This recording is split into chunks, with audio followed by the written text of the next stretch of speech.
Hi again. Today I'm going to be doing an acrylic painting of my hydrangeas. Thank you for watching.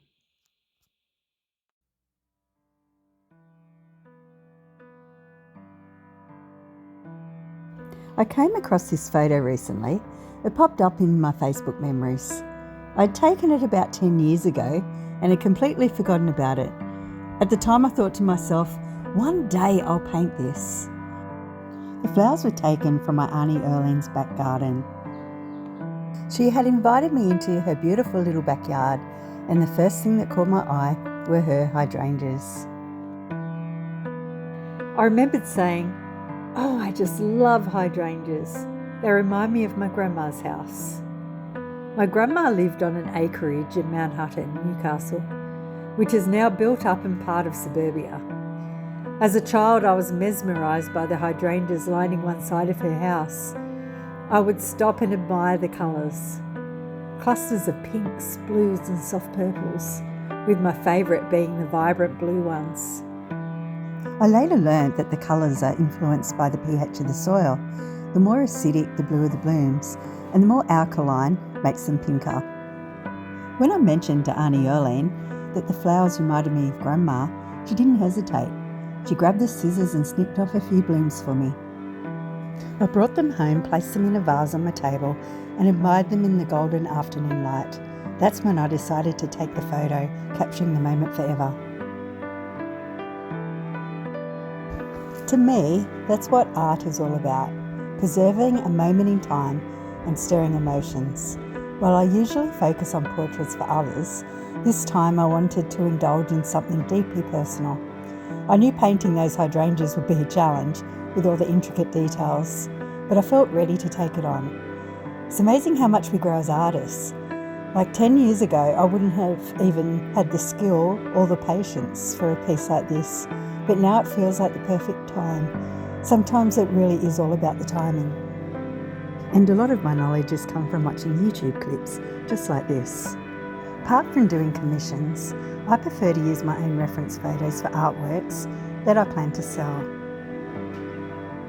Using someone else's photo can involve copyright, which means you must always seek permission and give the proper credit. Personally, I find it uncomfortable to recreate someone else's photography. It just doesn't feel right to me.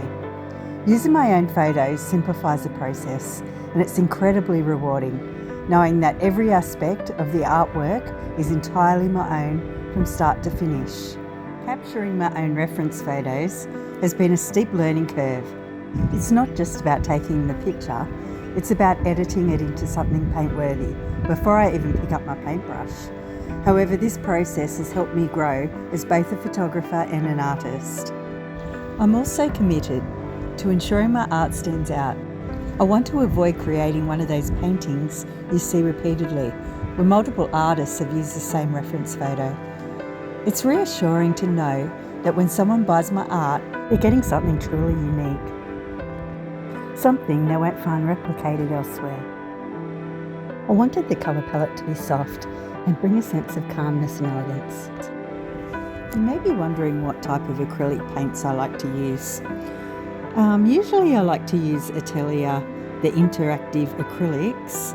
They have an unlockable formula, so you can just add a little bit of water and unlock it and keep painting again.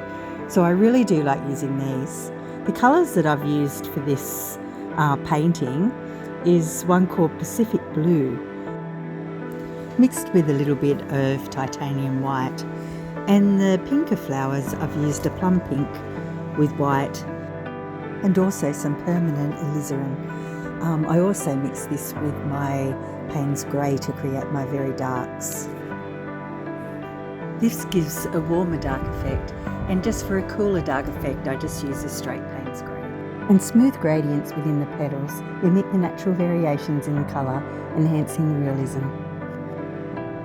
It's important to get your darkest of darks in between your petals and your lights on your petals, because it'll give it more depth and give the illusion that the petals are actually going through down to the base of the flower. The green leaves and the stems provide contrast without overwhelming the flowers. And the rougher texture of the leaves contrasts with the softness of the petals, adding variety. This was actually a very tedious process and it took me hours to create this flower, but this is my feature flower, the main part of the painting that I want to be the focal point.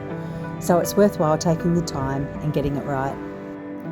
The intricate details of the hydrangea petals, the wrinkles, the folds and the subtle veins demonstrate the careful attention it took to paint each individual petal. While my painting leans towards realism, it retains a slightly stylised quality. The colours are enhanced beyond their natural tones, lending an almost dreamlike or romantic feel, creating an emotional connection through softness and elegance. Now these flowers you want to have a bit darker and muted as they are in the shadows, and then it goes out to lighter where the light will hit them on the outside. The interplay of light and dark, often referred to as value in art, is fundamental to the success of this painting. It provides structure, depth and emotional resonance. Too little contrast can result in a dull and lifeless image. So the importance of lights and darks cannot be overstated.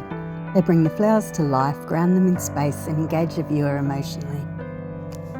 The skillful use of value is what transforms a painting from a simple depiction of flowers into a rich, multi-dimensional piece that feels both real and evocative. Now the flowers in the background I wanted to be slightly more muted and a little bit less detailed. Places the viewer's attention solely on the subject of the main flowers. I really wanted this painting to evoke tranquility and admiration of nature's intricacies.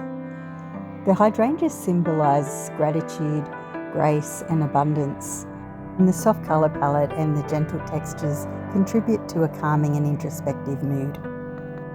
This painting celebrates the fragility and fleeting beauty of nature.